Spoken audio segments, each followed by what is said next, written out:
Hello everyone, this is Geeta and welcome you all to my channel. আজকে ক্লাসে আমি তোমাদেরকে প্রেপোজিশন শেখাবো। ক্লাসের শুরুতেই আমি তোমাদেরকে প্রমিস করছি, তোমাদেরকে গ্যারান্টি দিয়ে বলছি, আজকের এই ক্লাস দেখার পর থেকে তোমাদের প্রেপোজিশন সম্পর্কে কোনো প্রবলেমই থাকবে না।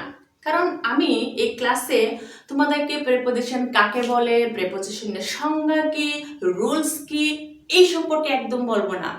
আমি একেবারে তোমাদের হাত ধরে হাতে কলমে প্রেপোজিশন প্র্যাকটিস করাবো।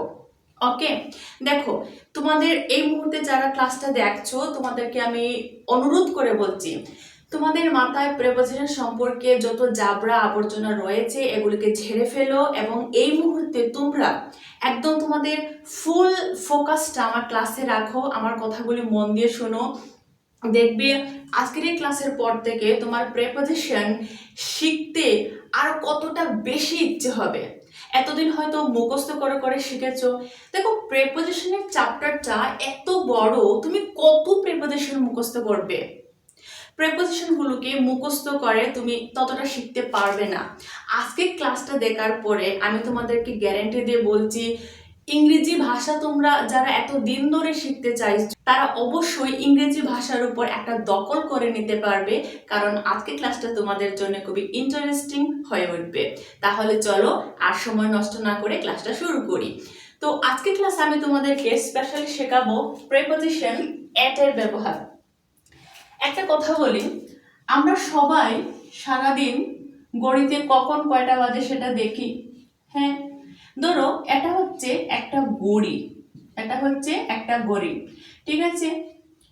তো আমরা ঘড়ি মানে কি, ঘড়িতে আমরা কি দেখি? টাইম বা সময়। এবার কোনো টাইমের আগে আমরা সব সময় প্রেপোজিশন এট বসাই। যে কোনো টাইম বলার আগে আমরা কিন্তু প্রেপোজিশন এট বসাই। যেমন ধরো আমি তোমার সঙ্গে 6টার সময় দেখা করব, আই উইল মিট ইউ, কি হবে? at 6 o'clock। অথবা আমি তোমার সঙ্গে 8:30টায় দেখা করব, কি বলবে? I will meet you at 8:30 o'clock। তাহলে এখানে যে 6 o'clock, 8:30 o'clock, এর আগে দেখো আমি এক বসিয়েছি। তো ঘড়ির কোনো টাইমের আগে আমরা সবসময় প্রেপোজিশন এর বসাবো। ওকে, তারপরে এবার যদি তুমি বলো যে মর্নিং কিংবা দ্য ডে, আমরা মর্নিং এর আগেও কিন্তু এক বসাতে পারি, দ্য ডে এর আগেও কিন্তু এক বসাতে পারি। এবার বেশিরভাগ স্টুডেন্ট এটা বলবেন যে এতদিন ধরে আমরা শিখেছি ইন দ্য মর্নিং, বাট আজকে এই এক কোথা থেকে আসলো? দেখো, এট মর্নিং এর অর্থ হচ্ছে সকালের যে কোনো সময় বা যে কোনো সকাল। যেমন ধরো কয়েকদিন ধরে তোমার বন্ধু তোমাকে বলছে যে আমি তোর সঙ্গে দেখা করতে চাই, তো তুমি বলছো যে দেখ সারাদিন তো অনেক ব্যস্ত থাকি, সময় থাকে না, ঠিক আছে, তো যে কোনো একদিন সকালবেলা আয়, আমরা দেখা করব। তুমি বলছো যে okay, I will meet you at morning. এখানে অ্যাট মর্নিং মানে হচ্ছে যে কোনো সকালবেলা বা সকালের যে কোনো একটা সময়। ওকে, তো অ্যাট মর্নিং, তো মর্নিং এর আগে এক বসালে কি বোঝাবে? যে কোনো সকালবেলা, ঠিক আছে, যে কোনো সকালবেলা বা সকালের যে কোনো সময়। এট দ্য ডে মানে কি? যে কোনো একটা দিন, অর্থাৎ দিনের যে কোনো একটা সময়। এট দ্য ডে মানে হচ্ছে দিনের যে কোনো একটা সময়, ঠিক আছে, দিনের যে কোনো একটা সময়। কিন্তু যখন তুমি বলবে ইন দ্য মর্নিং, তখন কিন্তু নির্দিষ্ট করে বলছি সকালবেলা, অর্থাৎ তোমার সঙ্গে আমি সকালবেলায় দেখা করব, নির্দিষ্ট টাইমের কথা যখন বলবো, এই নির্দিষ্ট শব্দটির উপর ফোকাস করো। যখন নির্দিষ্ট টাইমের কথা তোমায় বলবো তখন আমরা ইন বলবো, ইন দ্য মর্নিং, এখানে ইন প্রেপোজিশন বসবে, ঠিক আছে? এছাড়া আমরা এটা কোথায় ব্যবহার করতে পারি? যদি আমি এইরকম বলি যে এট দ্য রেলওয়ে স্টেশন, অথবা আমি আরো বলতে পারি যেমন এট দ্য বাস স্ট্যান্ড। এখানে দেখো যে রেলওয়ে স্টেশন, বাস স্ট্যান্ড, এটা একটা নির্দিষ্ট জায়গা। আমি তোমার সাথে কোথায় দেখা করব? রেলওয়ে স্টেশনে। অথবা আমি তোমার সঙ্গে কোথায় দেখা করব? বাস স্ট্যান্ডে। নির্দিষ্ট জায়গার নামের আগে কিন্তু আমরা এট বসাই। At the railway station, at the bus stand, at the hospital, at the school, নির্দিষ্ট জায়গার নামের আগে আমরা এট বসাই। ওকে, চলো তাহলে আমরা মোটামুটি একটা আইডিয়া পেয়ে গেলাম যে এট আমরা কোথায় ব্যবহার করতে পারি। তবে এটের ব্যবহার শুধু এতটুকু নয়, এটের আরো অনেক ব্যবহার রয়েছে। চলো খুব সহজে এক্সাম্পল দিয়ে দিয়ে শিখে নিই। সবচেয়ে প্রথমে দেখো এখানে লিখে রেখেছি হি ইজ গুড ড্যাট সিঙ্গিং। দেখো প্রত্যেক মানুষের মধ্যে কিছু না কিছু দক্ষতা থাকে। কেউ কোনো একটা কাজে খুব দক্ষ থাকে, আবার কেউ আছে কোনো একটা কাজ পারেই না, হ্যাঁ মানে দক্ষ নয়। তো যখন কেউ কোনো কাজে এক্সপার্ট থাকে, তখন এক্সপার্ট থাকে মানে কি ভালো। যখন কেউ কোনো একটা কাজে ভালো থাকে তখন আমরা গুড অ্যাট বলি, অথবা যখন কেউ কোনো একটা কাজে খুব খারাপ থাকে তখন আমরা ব্যাড অ্যাট বলি। তাহলে he is good at singing, সে গানে খুব ভালো বা গানে খুব দক্ষ। He is bad at painting, সে পেন্টিং করতে খুবই দক্ষ নয় আর কি, মূর্খ বলতে পারি, বা সে ভালো পেন্টিং করতে পারে না। তারপরে দেখো সে রিটায়ার্ড 60, এর অর্থ হচ্ছে সে 60 বছর বয়সে রিটায়ারমেন্ট মানে চাকরি থেকে বিশ্রাম নেওয়া যেটাকে বলি। তো সে রিটায়ার্ড এখানে অ্যাড হবে অ্যাট 60। তো এখানে এইভাবে 60 না লিখে কিভাবে বলতে পারি at the age of 60। Direct আমরা 60 বলতে পারি, আবার অ্যাট দ্য এজ অফ 60 বলতে পারি। তো সে চাকরির থেকে কখন রিটায়ারমেন্ট বা অবসর নিয়েছে অ্যাট 60 অথবা অ্যাট দ্য এজ অফ 60। তার মানে যখন আমরা কোনো বয়স বোঝাই, এজ, এজ মানে কি বয়স, আমরা যখন কারো কোনো বয়সের কথা বলতে চাই তখন আমরা প্রিপোজিশন অ্যাট বলি। At the age, at the age of 15, 15 বছর বয়সে। অ্যাট দ্য এজ অফ 50, 50 বছর বয়সে।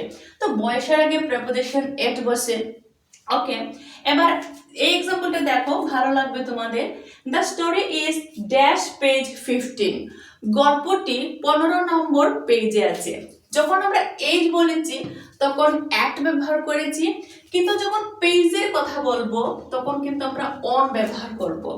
বইয়ের কোনো পৃষ্ঠার কথা যখন বলবো, বইয়ের পৃষ্ঠা মানে পেজের আগে অন বসে আর এজের আগে অ্যাট বসে। মনে থাকবে, যদি পেজ আর এজকে মনে রাখো তাহলে কোথায় অ্যাট কোথায় অন বসে মনে থাকবে ভালো। ওকে, চলো পরেরটা দেখি। আই লিভ ড্যাশ ত্রিপুরা, আমি ত্রিপুরায় থাকি। দেখো এটা একটা স্থানের নাম। যখন আমরা কোনো ছোট স্থানের নাম বোঝাই তখন আমরা প্রিপোজিশন অ্যাট বসাই। আমি যদি এইভাবে বলি I live at Tripura in India, আমি ইন্ডিয়ার ত্রিপুরায় থাকি, তাহলে ইন্ডিয়া হচ্ছে বড় জায়গা, এর জন্য ইন বলেছি প্রিপোজিশন, আর ত্রিপুরা হচ্ছে ছোট জায়গা, এর জন্য অ্যাট প্রিপোজিশন। ছোট জায়গার নামের আগে অ্যাট বসে, বড় জায়গার নামের আগে ইন বসে, সহজ। তারপরে সেন্টেন্সটা দেখো, mustard oil sells dash 60 per litre. অর্থাৎ মাস্টার্ড অয়েল মানে কি শস্য তেল। শস্য তেল মানে 1 লিটার শস্য তেলের দাম হচ্ছে 60 টাকা। তাহলে এখানে দাম বোঝাচ্ছে, তো যখন কোনো কিছুর দাম বুঝাবে, দাম বুঝালে আমরা অ্যাট বসাই। At 60 per litre, mustard oil sells at 60 per litre. শস্যের তেল 1 লিটার 60 টাকা করে বিক্রি হয়। তো এখানে দাম বোঝাচ্ছে, এই জন্য আমরা অ্যাট ব্যবহার করেছি। The truck is running 8 kilometre per hour, ট্রাকটি ঘন্টায় 80 কিলোমিটার যায়। এখানে কি বোঝাচ্ছে, ঘন্টায় 80 কিলোমিটার, এখানে কিন্তু ট্রাকের গতি বা স্পিড বোঝাচ্ছে। যখন কোনো গতি বা স্পিড বোঝাবে তখন কিন্তু আমরা প্রিপোজিশন অ্যাট বলি। Okay, the truck is running at এখানে 80 বলেছিলাম।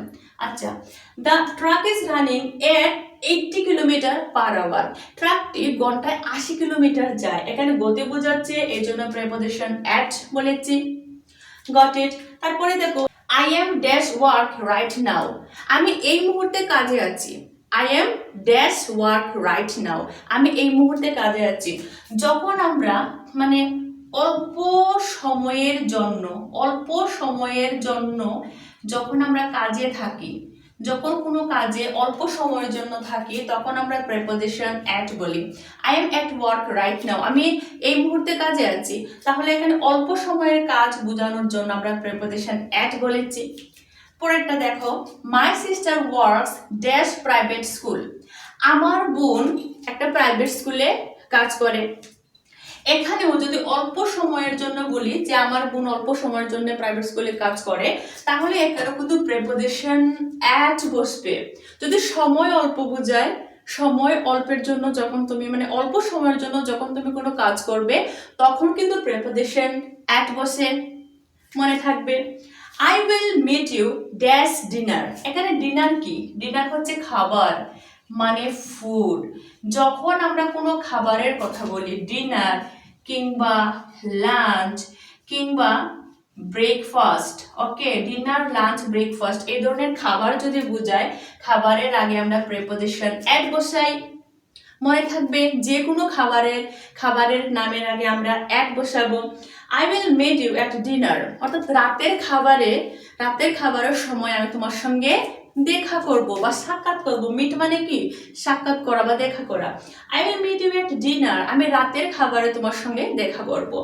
আশা করি তোমরা বলো তো যে আজকে যে তোমরা এই কয়েকটা প্রেপোজিশন শিখেছো, এখানে মুখস্থ করার কিছু আছে?